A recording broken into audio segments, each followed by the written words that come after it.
Hello, my name is Jacqueline Ganem DeFalco, and I'm proud to bring you this episode of Cape Ann ARTWaves. I believe it's episode 18.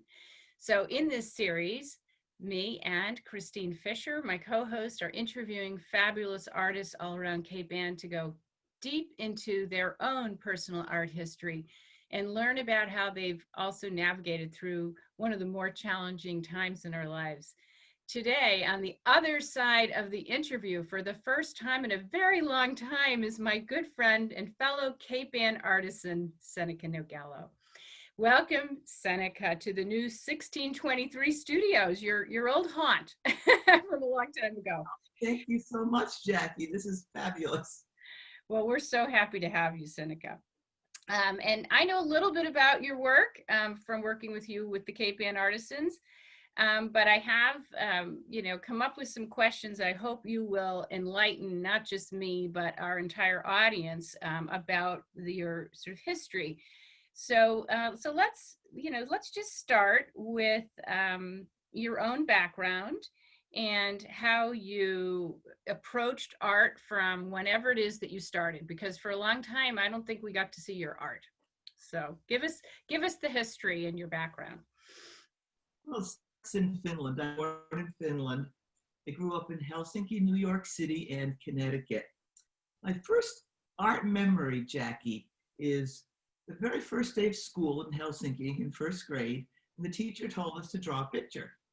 And then she walked around and looked at everybody's work. She got to me and she said, "Cats aren't blue."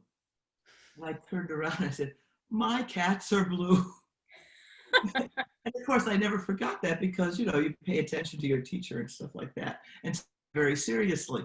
But I think that was just an indication of things to come. Yes. Always, always, always.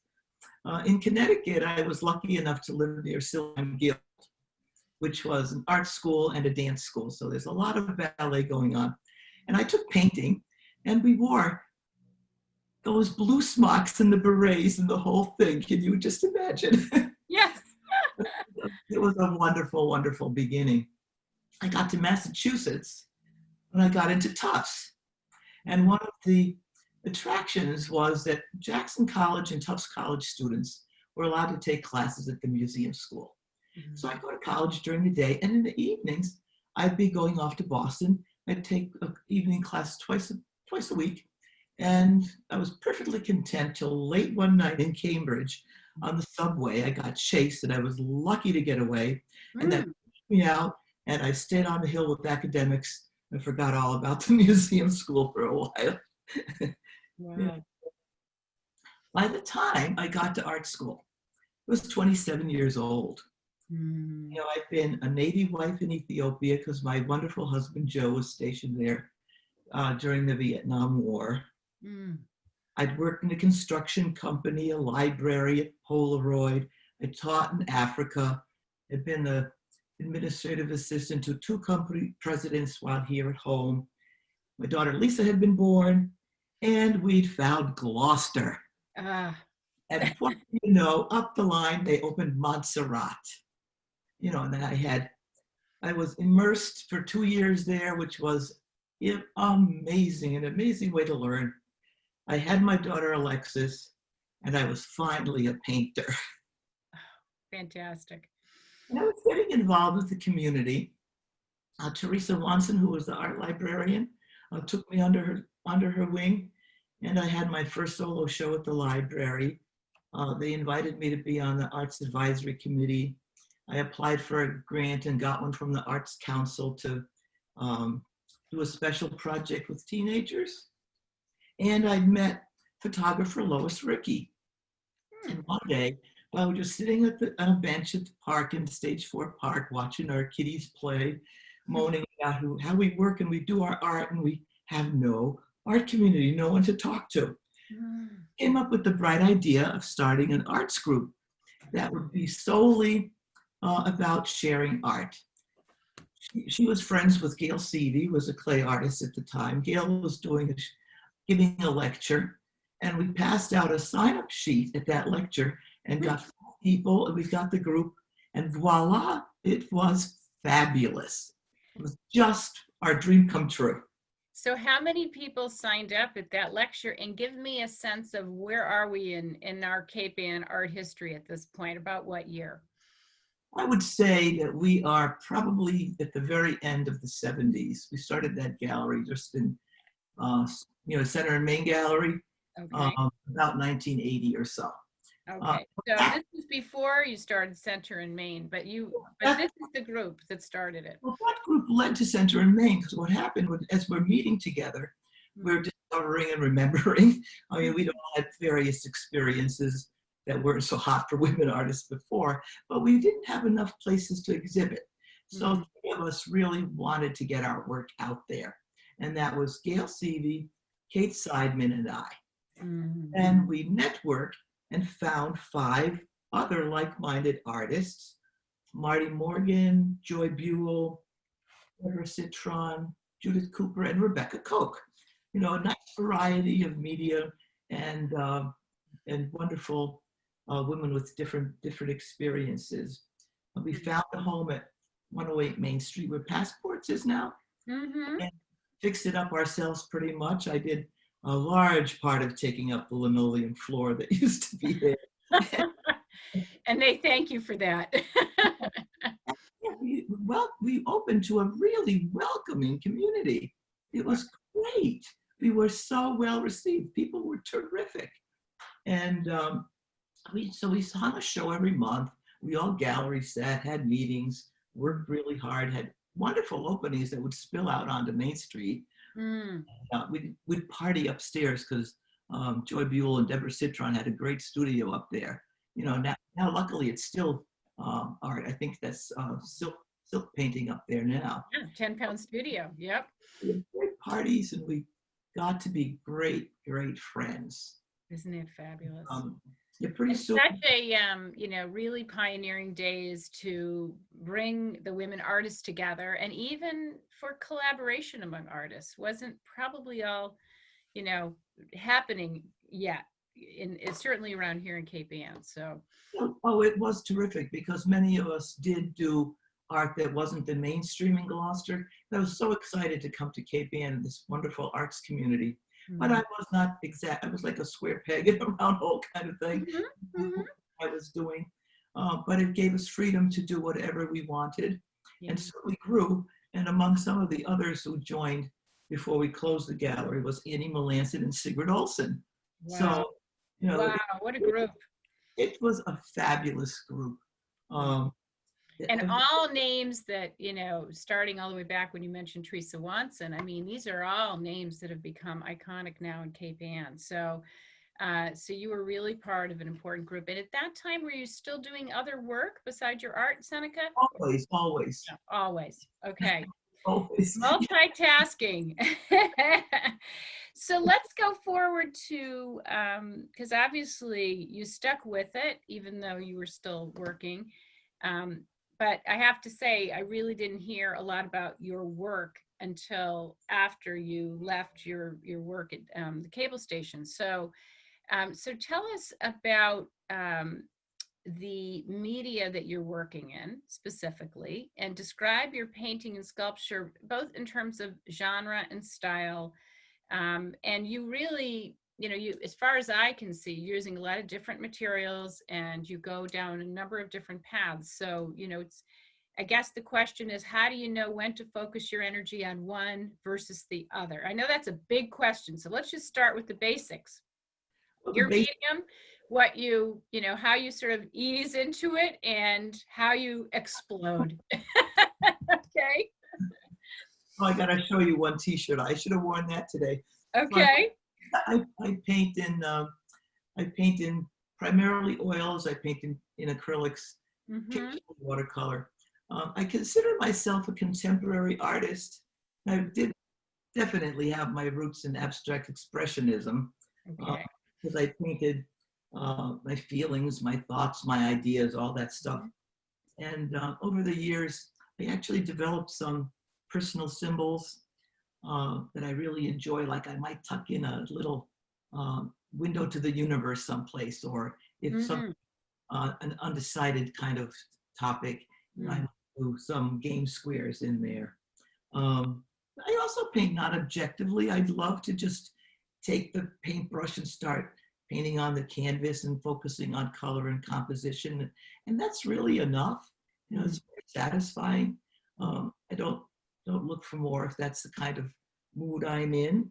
Uh, Basically, I'd say I'm pretty comfortable um, playing with various styles and different departure points because we live in a time that's got such varied, rich influences in all aspects of culture, and it all becomes part of your vocabulary.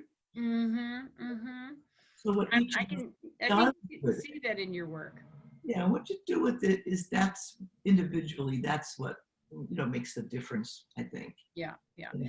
There was one of the pieces that you sent me that will be included, and it was something about, I feel like it was a reference to crude oil. Was that? Yes. Yeah, I started doing the environmental pieces when our harbor in Gloucester was polluted and we were swimming for a good harbor, Okay. swimming for a clean harbor every year. All of a sudden, my abstract seascapes became heavier and the colors were a little more muted and denser. And then the ozone layer happened. So I did ozone versus no zone. Okay. Okay. The BP oil spill. My painting of the BP oil spill was the first thing that would come up when you would search BP oil spill for about 6 months. Now, Wow. we're way on the bottom, but I thought that was pretty funny. It's great. And they should buy that painting. Right? It looked like just this black thing, but then when you look at it deeply, you can actually see into it. And I think it's pretty cool. Yeah. I painted global warming, melting, fires burning. Yeah. Now I turned to the sculpture and the found objects and recyclables when they packaged eggs in the plastic egg crates. And all the artists were making publicity about the gyres in the ocean, this great tragedy. And I get my eggs from the store. This more plastic, ouch. So then I started collecting my own plastic from my own household waste stream, sticking them in these egg cartons and making these very attractive but meaningful wall pieces. And I did a whole series of those, one of which the latest is a 6.5-foot sculpture that was Maudsley State Park last year. And I've been doing, I think the first time I exhibited those were at the White Ellery House of the Cape Ann Museum. Oh, yeah. So you had a solo show there, I think, right? I showed my first thing. I felt very brave putting it in there. I did the first actual sculpture that was on the ground because I said, this place is always closed. How are people going to know to come in? So I made a sculpture for the yard. And then when I was upstairs, it's a great building. There's one room that was all roped off and you couldn't go in there. And I'd walk by, and I had my show all hung. And I took one of my pieces that was actually a cube rather than a flat wall piece, gently threw it in over the rope, threw in some more of my plastic and some other stuff, and made my first assemblage ever. It was pretty fun, pretty spontaneous, and just it was a cool little thing. Years later, one artist friend of mine complimented me on it. So I know there was at least one other person who made an impact. They didn't think it was there on purpose. Absolutely. That's great. That's great. So actually, just a follow-on question to the 6-foot sculpture, which I've seen, and I know we're going to show a snapshot of it. Where is it now? Where does it live? Well, it just got renovated Okay. because it was underground, and now it's going to be shown above ground. It's going to be part of the 20th anniversary show of the Maudsley outdoor sculpture. Right. So it did not end up in a recycling bin. I think that's the bottom line. No, and I'm going to do my best to put it into the studio tour. Oh, good. Excellent. If the weather cooperates and other factors are good, I'm going to put it in the yard up there.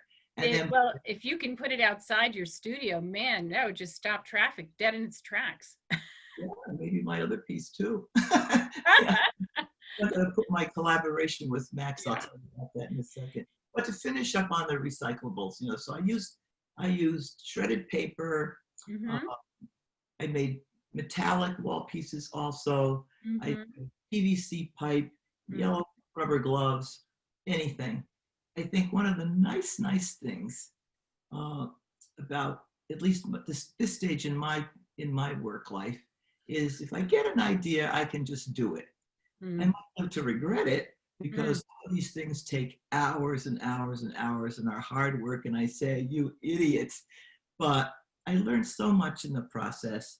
And a lot of times it's a really cool surprise at the end. Yeah. Well, you know what, Seneca, it's a beautiful thing when we can keep on learning, right? Decade after decade, we can keep on learning. And you don't just learn, but you teach a lot, I think, through your work. You cause people to think. And I think that's a gift that you have as an artist. So, on that note, and you've alluded to it a little bit, but I've observed over the years that you have a lot of special interests, and those interests really do come through in your work and materials, just such as you've alluded to recycling and the environment. And you've given some examples of where the roots were. You're welcome to give other examples of that as well. And then I'm very curious how the pandemic is inspiring you in different directions, because there again is a major world event. But you can take that in its own question, and you can also any other kind of major events, or just your own points of view on things, that have inspired you. I'm kind of curious to hear more about that. Well, I think that the things that are major for me are still the connections with artists. Mm-hmm. I exhibit quite a bit with experimental group of Rockport Art Association and Museum. I Mm-hmm. go up to Newburyport to meet with the New England abstract artists, pretty much every month. Mm-hmm. Uh, I got juried into National Association of Women Artists, so I sometimes show with them. And particularly with the Massachusetts chapter, we have one of the most active chapters of that here. Mm-hmm. I have fun finding materials, Mm-hmm. uh, and making contacts with other people, sometimes around the world. I Yeah. was in the middle of my wire sculpture, which was a big, huge piece that was about tension and Mm-hmm. just all jumbled up, colorful wire. And I used 3,000 or more metal hangers for that. Wow. And I found that I couldn't use all the recyclable ones that I had from here and had to search for hangers. And Mm-hmm. so I found them in England. Ah! one place, one place on this planet had what I needed to finish my sculpture when I changed it from the colors that we recycle, which are green and brown and white, Mm-hmm. plain. And the reason I changed the color of the sculpture was because we were having this big cultural issue in the nation discussing, different peoples and different, colors of skin. And so I wanted it to be colorful and put us all together in this big, big, big, big mess. Right. So I like that part of it too. But as far as COVID-19, well, here we are, all alone at home, right? Mm-hmm. Mm-hmm. Those of us who are needing to be really careful for one reason or another. And my two ideas I had for the Maudsley sculpture this year, this is my 5th year. Mm. Neither one could be done because they were tactile and would demand that the audience actually touch the piece. Mm. So I thought, what shall I do? I will paint a sculpture for the first time, just make a big thing and stick it in the ground. It'll be a nice sculptural shape, and that'll be that. Mm. So I designed a piece that had two big pieces together like this. Mm. And then I thought, well, I named it Corona Arts before it had even been started. So I thought, well, I'll invite my grandson, Max Littman, who's a sophomore at Gloucester High School, and whose doodles I have just loved all the years he's been growing up. I love his doodles. So I thought I'll invite Max to do the other side because I was very interested in having the perspective of two different generations. Mm. I thought that would be a lot of fun. Oh, he was a great kid to work with. I mean, this is still grandma talking, but grandma aside, Mhm, mhm. we would walk in here. This is after we had built the structures together, primed and done all the hard work of Mhm. preparation. He'd come in the house, grab a Hershey's Kiss, get ready, paint for an hour, hour and a half, clean up his brushes, go, bye, grandma. Day after day, effortlessly, calmly, beautifully painting his thing. Wow, So, what a wonderful experience. yes, and what a contrast to his grandmother. So I thought I would do a pure abstract, very spiky thing that would give the emotion, just the emotion of the thing. And then I changed to a more illustrative thing. And I used my wavy compositions that I do often, Mhm. and put in little COVID molecules and things, and they're just floating around because they're natural. They're in our environment. They're actually very light gray, and you can't really see them. And you look in the microscope, and there's not much to see. Mm. And so I went a little bit graphic, a little bit out of my comfort zone, but Yeah, I thought it was good to tie it to what he had done on the other side, so it's more of a piece. that So would be people great. can see that at Maudsley State Park starting on next Saturday, which would be Great. Well, you're going to have a busy month because as we sort of wrap up today, one of the things we wanted to talk about was just our upcoming Cape Ann Artisans Open Studio Tour. So you're going to be going right from the Maudsley exhibit right into our Saturday, Sunday, October 10th and 11th it's not a mini tour, it's our tour, but with about 11 of us instead of our full group. So tell us about how you're going to set up over at Cripple Cove. well. Luckily for me, since I've got a couple of outdoor sculptures, Mm, that part won't matter if it's rain or shine. great. My sculpture from Newburyport probably won't arrive in Gloucester till maybe 10 o'clock, maybe just in time for the opening, maybe a few Yeah. minutes. I don't know. But so I should have those out there. Jill Demery, who's Mm-hmm. now on the tour. This is at least her second time with people coming. I'm so excited she's in my building. Yes. She had plenty of artwork outside last time. Mm, I think also this year, in case the weather's not good, or even if the weather is good and people want to go in the studio, mm-hmm. we are allowing people to go, one at a time, whatever the COVID rules specify is Mm-hmm. exactly what we'll do. And Yeah. people can be patient, and Yeah. hopefully it'll be nice for everyone. I think we've raised the ante a little bit, Seneca, because now, people have to be a little bit more purposeful about popping in. We're encouraging people to make appointments, especially small spaces like yours and Jill. So, they don't have to have an appointment, but I think it's a good idea. So, well, I think people will be up for such a treat to see the incredible variety of work that you are showing. I've seen some of the photographs. I'm really excited. And I think you're just, I used the word before, but I feel like you're just exploding at this phase in your life because you've taken all that great energy that you put into this community with the Cape Ann television, with the Cape Ann Chamber, and everything else you've done. Now it's all going into your artwork, and you're still teaching us and helping us along the way. Is there anything else you'd like to add before we close today? Well, the only regret I have is I can't go on the tour. Ah! Before I was a Cape Ann artisan, I would always grab a friend or a relative and enjoy myself going around. And I still, after all this time, miss that, even though I have the pleasure of seeing the rest of you at meetings. Yes, I know. It'd be nice to be able to do something other than just have meetings, right? I know. I Well, just love your art. So yes. I hope Well, you. this interview, and I'll be interviewing Rob Diebel down the line, will at least help us expose more of the stories that are so important to our art world, and especially to get through this time, because you are recording the sentiments of the time, with your grandson doing, things you probably never had the chance to do before. And I think we're all in that space with you. So with that, I'm going to sign off with Sinikka Nogelo and encourage our viewers to follow us at 1623 Studios on Facebook, on Twitter, on YouTube. You will see this interview coming forward right at the end of September. So you'll have a couple of weeks to get prepared for the Cape Ann Artisans Tour and the Maudsley exhibit. Thank you so much, Sinikka. Oh, thank you, Jackie.